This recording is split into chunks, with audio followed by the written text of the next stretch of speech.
Finding Nemo, a day at school. Nemo, the little clownfish, loved everything about school. He loved his classmates, he loved his teachers, and he loved to learn. Every morning, Nemo's dad, Marlin, took him to school. Along the way, Nemo always asked lots of questions.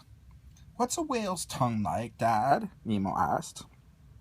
But before his father could answer, Nemo had moved on to the next question. "How many clownfish can a shark eat at one gulp?"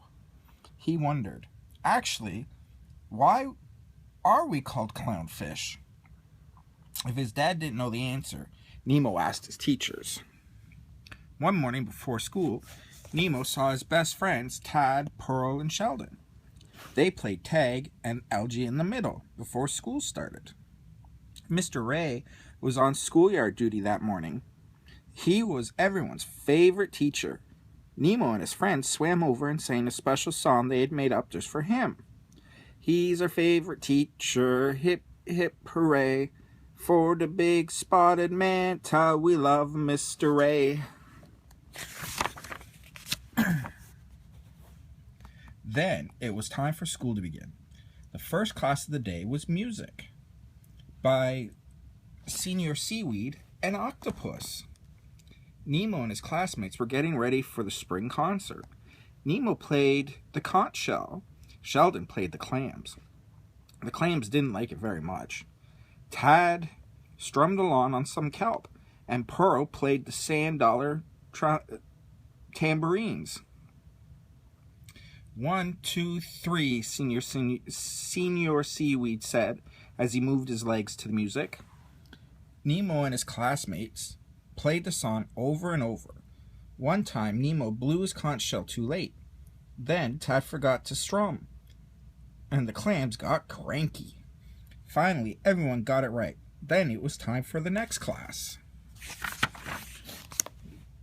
Nemo and his friends swam to science class. The lesson was Your Ocean Home. Mr. Ray was the teacher. He called on Nemo. "Where do you live?" he asked. "Anemone. Said Nemo. "Nemo lives in an anemone." I can't even say that word. "An anemone," said Mr. Ray. "While the rest of us would be hurt by anemone's stings, Nemo brushes himself against one every day. That way the stings don't bother him." The rest of the class looked at Nemo in awe. "That's right," Nemo said proudly. He liked science class. Mr. Ray always found a way to make it interesting.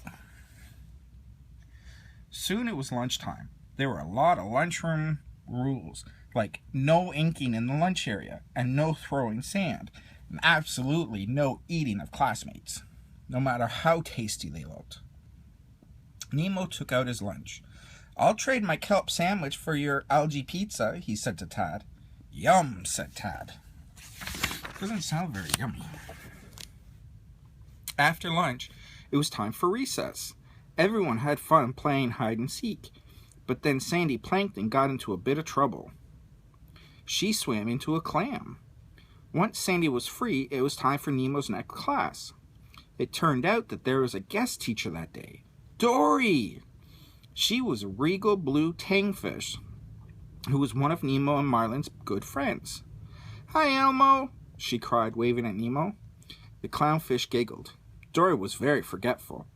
Dory taught the class how to speak whale. "Repeat after me," she instructed. "Kuva blanc blanc fumio." "What did you say?" the class asked eagerly. "I just said hello," Dory exclaimed. Then it was show and tell time. Pearl brought in a cool piece of coral she had, and Sheldon, the seahorse, had some big news. His dad was having babies. "Who wants to go next?" asked Mr. Hermit. Nemo raised his fin. "Today I have some very special visitors for you all to come and meet.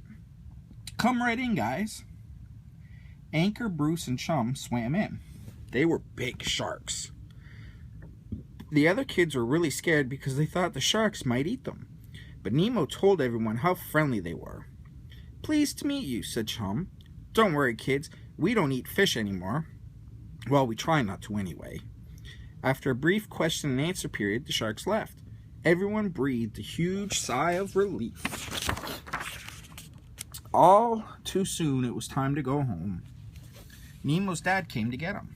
"How was your day today, son?" he asked as they swam home. "Oh, Dad, it was awesome," Nemo cried. "Sandy got stuck in a clam, Dory taught whale, and I brought in the sharks for show and tell. I can't wait till tomorrow." Marlin shook his head sadly.